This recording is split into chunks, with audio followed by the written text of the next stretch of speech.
महादेव. परत माझे गुरु श्री स्वामी समर्थ यांच्या चरणाला त्रिवार वंदन करून मी श्वेता माझ्या मराठी ब्लॉग चॅनलमध्ये परत एकदा तुमचं मनापासून स्वागत करते. तर मैत्रिणींनो, आता बरोबर 11 वाजलेले आहेत. तर 11 झालेले आहेत, सकाळचे 11, आणि घरकाम सगळं आवरून झालेलं आहे. बघू शकता सगळं घरकाम आवरून झालेलं आहे. तर आम्ही अष्टमीला आरती नेत असतो. आमच्याकडे सुरुवातीपासून प्रथा आहे. आणि परत ना मग मला देवीची ओटीही भरायची आहेत. चैत्र महिन्यातली आज अष्टमी आहे. अष्टमीला आम्ही आरती नेतो, परत सोबत ओटी पण भरतो. तर आता दिवे तयार करून घेतले आहेत. दिवे तयार केले आणि कुकर लावलेला आहे. दही भाताचा नैवेद्य असतो आज. सगळी तयारी मी करून घेतलेली आहे. देवाजवळचे सगळे भांडे मी घासून घेतले छान. जेवढे काही तांबे पितळाचे भांडे आहेत ते स्वच्छ करून घेतले. परत कुकर लावून घेतला आणि पूजेची सगळी तयारी झालेली आहे. आता फक्त देवपूजा करते, आरतीचं ताट तयार करते आणि मग मंदिरात जाते. चला मग मी मंदिरात जाईन, तर जमलं तर शेअर करीन, नाही तर नाही करणार. तर आता मी पूजा उरकून घेते आणि मग भेटते तुम्हाला. असं म्हणतात की या नवरात्रामध्ये आपण 9 दिवसात ज्या काही सेवा करतो ना, त्या सेवा कधीच खाली जात नाही. म्हणून होता होईल शक्य तेवढी आपण सेवा करण्याचा प्रयत्न ज्या दिवसात करायचं. कारण की या दिवसात केलेल्या सेवा आपल्याला वर्षभर आपल्यासोबत राहतात आणि कोणत्याही संकटाची सामना करण्याची शक्ती या सेवेतून आपल्याला मिळत असते. तर आणि जेवढी सेवा बनते तेवढी सेवा मी माझ्याकडून करते. खूप काही मी असं करत नाही, पण जेवढं शक्य होईल तेवढं करते. आणि या दिवसामध्ये नवरात्रात तुम्ही दुर्गा सप्तशतीचं जे काही अध्याय आहेत ते अध्याय तुम्ही नक्की वाचा. ते वाचल्यानंतर तुम्हाला स्वतः फरक जाणवेल. मा देवी शक्ती तुम्हाला माहीत आहे, तिची शक्ती तर खूप मोठी आहे. ती मा आदिशक्ती आहे आणि तिची केलेली सेवा पण आपली कधी खाली जात नाही. त्या पोथीमध्ये स्वतः लिहिलेलं आहे, माता दुर्गा सप्तशतीमध्ये, जेवढं जप संख्यांचं मिळणारं जे काही फळ आहे, जे 1 वर्षात आपण जे काही यज्ञ वगैरे करतो ते 1 वर्षाचे यज्ञाचं फळ फक्त एकाच दुर्गा सप्तशतीच्या या अध्यायातून आपल्याला मिळत असते, एका पाठमध्ये. तर असं त्याच्यामध्ये लिहिलेलं आहे, म्हणून मी तुम्हाला सांगत आहे. तर माझ्याकडे आहे ती दुर्गा सप्तशतीचं, गोरखपूरची दुर्गा सप्तशती आहे. ती थोडी मोठी आहे, त्याचे अध्याय पण मोठे आहेत आणि अध्याय वाचण्या अगोदर आपल्याला खूप काही वाचायचं असतं. तर मला कधी जर शक्य झालं तर डिटेलमध्ये मी तुम्हाला कधी नक्की शेअर करेन की दुर्गा सप्तशती कशी वाचायची. तर चला मग आता देवाची पूजा करून घेते. आणि रांगोळी मी काढली नाही होती. रांगोळी वगैरे मी ना आंघोळ झाल्यानंतरच काढते. आंघोळीच्या आधी मी आपल्या पायऱ्या वगैरे तर धुवून घेते म्हणा, पण रांगोळी वगैरे आंघोळ झाल्यानंतरच काढते. आणि रोजच काढते असं नाही, कधी कधी चुकूनही जाते. असं नाही मी रोजच काढते बा, म्हणून कधी कधी नाही शक्य झालं तर राहूनही जाते. पण चला मग आता देवाची पूजा करून घेते. सोबतच हे रामाचे नवरात्र मानल्या जातात. तर या रामाच्या नवरात्रामध्ये आपण रामचालिसा जी आहे ना, ती पण आपण वाचू शकतो. तर मी तुम्हाला नेहमी सांगते की मी MP मध्ये राहते बा म्हणून. आणि MP मध्ये ना इकडे मुलींना, कन्यांना इतकं महत्त्व आहे की मी तुम्हाला काय सांगू. ते इकडचे लोक कन्यांना कधी पाया पडायला लावत नाही. म्हणजे आपण कसं आपल्या आईवडिलांच्या महाराष्ट्रात पाया पडतो, पण इथे तसं कधीच होत नाही. कन्यांना ते लोक पायाच पडूच देत नाही. मी पाहते, भरपूर जणांना पाहते, ते सगळे लोकांना काय करतात, जरी असे थोड्या वेळेसाठी पण येतात ना बाहेर, पण जिथे मिळेल, लग्नात राहू काही राहू, तिथे मग मुलींच्या पाया पडतात. म्हणजे एवढा आदर आणि सन्मान इथे एका स्त्रीला मिळतो, एका मुलीला मिळतो या MP मध्ये. चला मग देवपूजा मी करवून घेतली. आता आरतीचं ताट पण तयार केलेलं आहे. तर तुम्हाला काय काय घेतलं आहे हे मी शेअर करते. चला मग. आणि खरंच देवपूजा केल्यावर इतकं छान वाटतं ना, मन एकदम प्रसन्न होऊन जाते. देवपूजा आणि परत ना फुलं, जेव्हा देवासाठी फुलं असतात ना, त्या दिवशी तर देवघर अजूनच मस्त दिसते. असं वाटते का तिकडेच पाहत राहावं. बघू शकता कितकी छान वाटत आहे, एकदम प्रसन्न चित्त वाटत आहे. आणि परत घरी कोणी नाही, मुलं पण नाही, सगळे गोंधळ करायला कोणीच नाही. माझ्या बहिणीची मुलगी आहे, ती आहे फक्त, तर तिला मी मंदिरात घेऊन जाते सोबत. तर बाकी माझी मुलं स्कूलमध्ये गेलेत, हे पण बाहेर चालले गेले, ते पण स्कूलमध्ये गेलेत. आणि बघू शकता खरंच देवपूजा केल्यावर खूपच प्रसन्न वाटतं. चला मग मी काय काय काढलं हे तुम्हाला शेअर करते. माझ्या भरपूर मैत्रिणी या महिन्यामध्ये ओटी भरत असेल. तर आता आम्ही ना जेव्हा आरती नेतो ना माता माईला, म्हणजे देवी मैयाला, तर तेव्हा आम्ही दही भातही नेतो. परत आपले 5 दिवे मी तयार केलेले आहेत. ते दिवे आम्ही घरूनच जळवून नेतो. घरी पहिले आपल्या देवघरात ओवाळतो आणि मगच ते दिवे मग आम्ही तिकडे नेतो, ताट तयार केलेलं. आणि सोबतच मग मी ओटीचं पण आपलं घेऊन जाते. ओटीमध्ये आपलं तेच ब्लाऊज पीस, आपले तांदूळ वगैरे, जे काही आपल्याला हळकंद, बदाम, जे अशक्य होईल तेवढं शक्य मी घेऊन जाते. जेवढं माझी शक्य होईल तेवढं, बांगड्या, टिकलीचं पॉकेट, हे सगळं मी घेतलेलं आहे. परत एक दक्षिणा ठेवलेली आहे. तर चला, घरी आता मुलं नाही आहेत. जर मुलं असते तर मुलांचा हात लावून पण आम्ही ओवाळतो.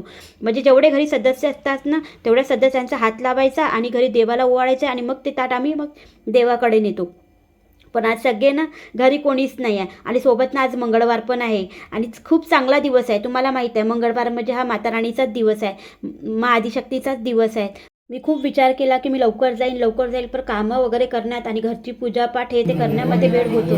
तर 11:30 पावणे 12 झालेले असेल ह्या टायमिंगवर मी गेली, तर त्यामुळे जास्त गर्दी काही नाही होती आणि छान आरामात मला पूजा करायला मिळाली. मी तुम्हाला देवी आता ती सोबत होती म्हणून श्रावणी तिने सगळं शूट केलं, नाहीतर माझ्याशी तर एवढं काही शक्य नव्हतं म्हणा शूट करणं. तर बघू शकता माता राणीचं रूप तुम्ही, आणि खूप छान सजवतात. ही बंगलामुखी माता राणी आहे, म्हणजे देवीचं नावच आहे बंगलामुखी देवी म्हणून.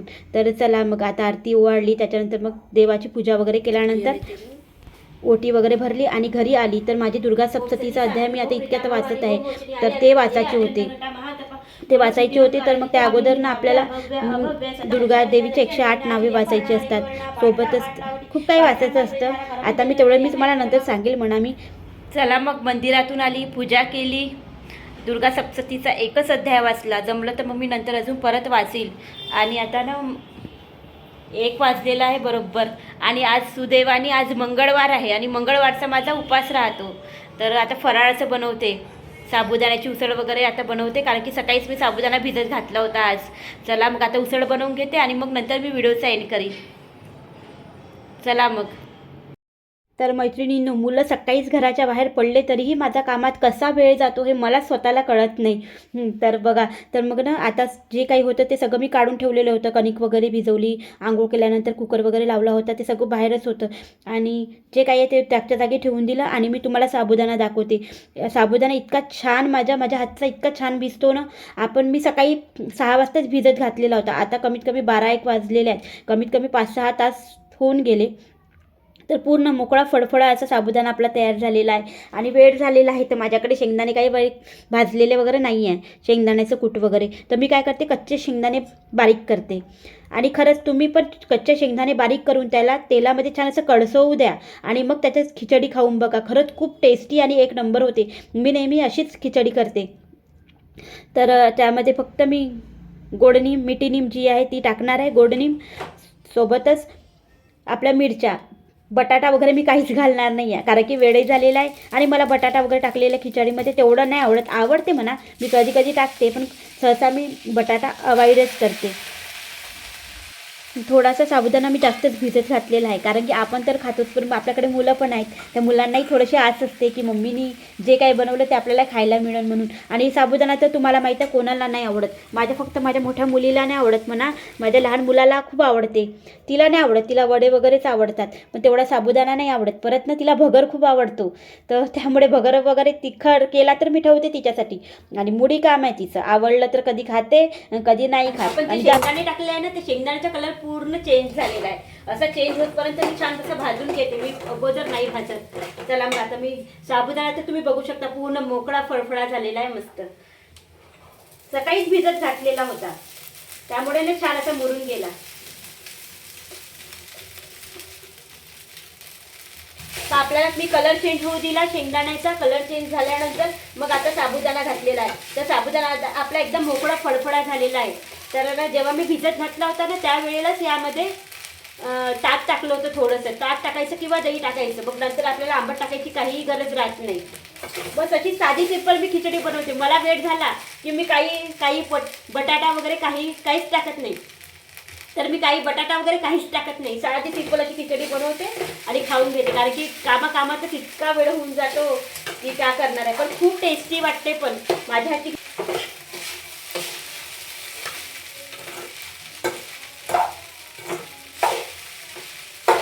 आणि कलरही छान येतो. मी शेंगदाण्याचं हे वगैरे फिल्टर वगैरे नाही काढत, डायरेक्ट अशीच टाकते. तेव्हा कलरही किती छान आलेला आहे आणि खरंच एकदम मोकळी फडफडी आहे.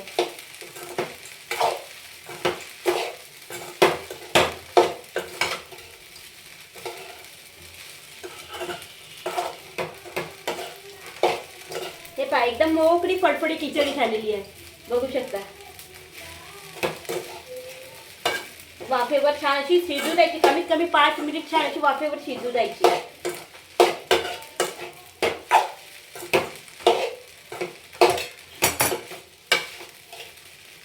आता मोठंच ताट झाकते. तर आपली खिचडी तयार झालेली आहे. आता तिच्यासाठी पण एक भरते आणि माझ्यासाठी भरते, परत देवाला नैवेद्य दाखवते. देवाला नैवेद्य दाखवल्याशिवाय मी कधीच खात नाही. तर चला मग, जेव्हा नाही जमत तेव्हाच फक्त मी देवाला नैवेद्य नाही दाखवत, बाकी अदरवाईज मी देवाला नैवेद्य दाखवल्याशिवाय नाही खात. तर चला मग, देवाला नैवेद्य दाखवल्यानंतर मग हिला पण देते.